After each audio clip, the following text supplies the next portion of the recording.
What is up, FSM Army? Welcome back to a brand new episode. So today guys, as you can see, mag-isa lang ako. Kasi supposedly, sila Yuki and Levin and Shane magko-Kyoto. Si Liberty susunod na lang daw sa akin mamaya. Pero pagkatok ko sa kwarto nila Levin, tulog pa sila. So I don't think na matutuloy sila sa Kyoto. Umalis ako ng maaga kasi may mga orders tayong kailangan kunin from Babe, Fucking Rabbits, and Stussy. And also, baka mag-umeda din ako mag-isa kasi may kukunin din tayong order doon. So, mamaya, magkikita-kita na lang kami dito guys sa Shinsai Bashi. So, yun, let's hop right into the vlog. Dito na tayo sa shopping center. So, you can see, si Supreme walang release yan ngayon pero may pila pa rin kasi nakasale. Baka meron silang new drops na nakasale ngayon. Or new items na possible na nakasale kaya may pila. Yun na tayo babe guys. Go. Medyo may dito na tayo sa Babe guys, medyo may sila yung pila pero hindi tayo pwede mag-video sa loob. Tayo mamili ng stock para sa store ng Babe. Ngayon punta naman tayong Stussy, bibili lang tayo ng stocks and order, tapos punta na tayo ng Umeda. Dito na tayo Stussy, but then again bawal mag-video sa loob, so hindi ko kayo masasama sa loob guys. Pabalik na ako ng hotel. Nabili ko na yung Stussy. Nakabili tayo ng about 6 t-shirts. Okay. Kaso, hindi kasi natin pwedeng damihan. Kasi bawal kang bumili ng same design and same color. So, ang binili ko lang, yung orders and yung konting stock. Tapos, mamaya, tatry namin bumalik dyan ng mga tropa. Pabalik na ako ng hotel, iwan ko na to. Kasi punta kami sa bahay ni Yuki. Mga gagawin kami para din sa mugs. So mamaya hatakin natin sila tsaka ulit tayo mamili. Guys, since Sabado ngayon, silip tayo dito sa Acromarts kung meron silang mga bago. Pero feeling ko wala eh. Meron mga bago pero hindi ko kasi trip yung may ganito. Ito ba?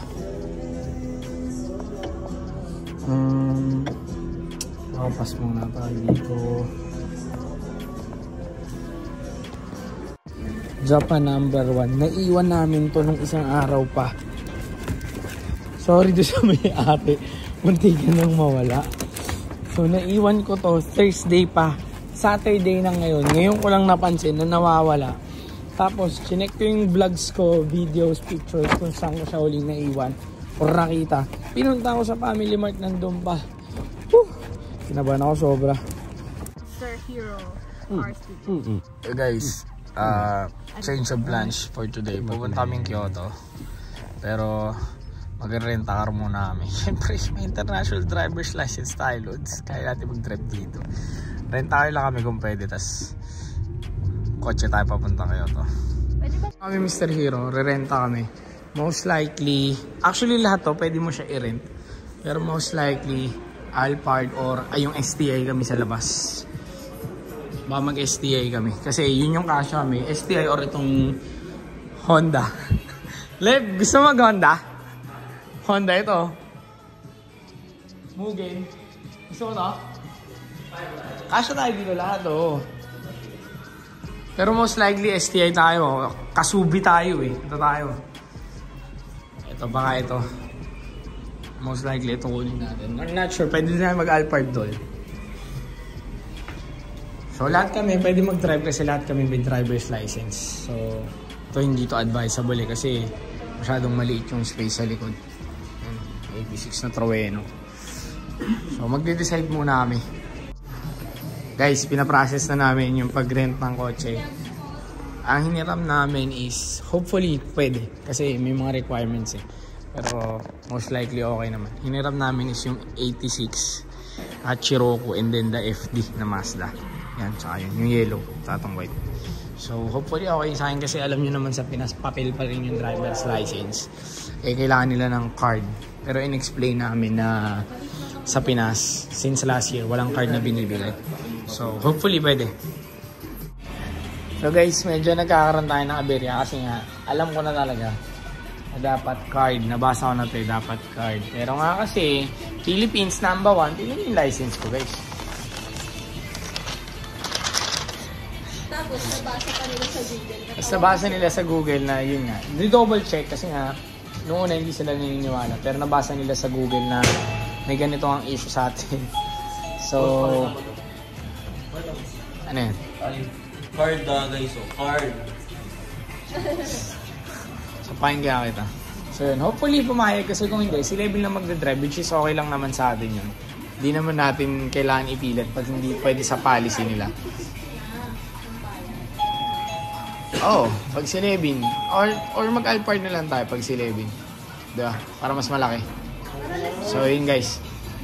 Kung gusto nyo mag-renta car dito sa Mr. Hero, ito yung kailangan nyo. Passport, international driver's license, and driver's license from the country. Tapos, babayaran nyo siya, depende kung ilang oras, tapos additional 9,000 yen insurance. Okay. So guys, we're driving the Hachiroku. Sama natin si Badao eh, no? Sila Levi nasa likod. Ayan. Sa likod sila, naka-FD sila. So, ikot-ikot tayo dito guys. Peace!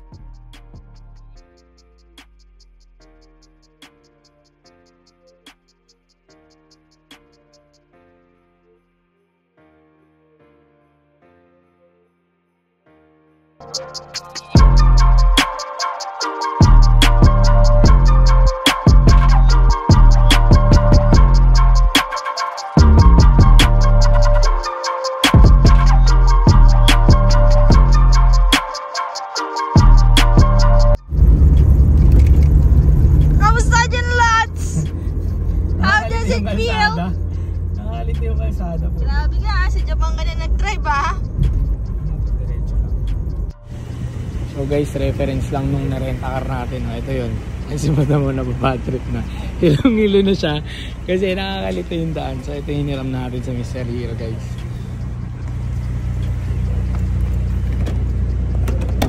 Madam, you good? You good? You okay? May nagpipicture. Nagpipicture oh. Guys, meron tayong isang pinuntahan. Actually, mas marami silang option. Shoutout kay Boss Pao sa pagtuturo nito. So, check natin. Okay, yung mga kotse natin nasa labas. Iniwan natin sa labas. Nag-park muna tayo. Check natin dito ano meron. Ito yung kotse ni Pao. Siyempre hindi natin pwede pakita plate number. GR86 siya. Tapos yun yung nirenta natin. Tapos nandun kay 11 sa kabila.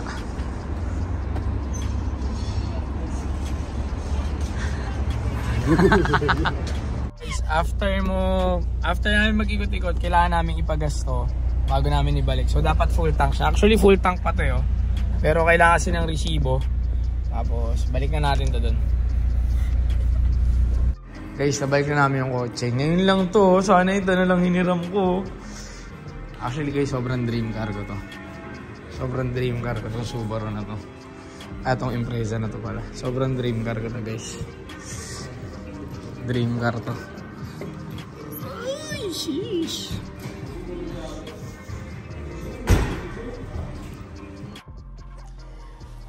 So guys, we are back here at the hotel. Okay, so ayun, again, kung gusto nyo magrenta ng kotse dito sa Japan, 3 things yung kailangan nyo.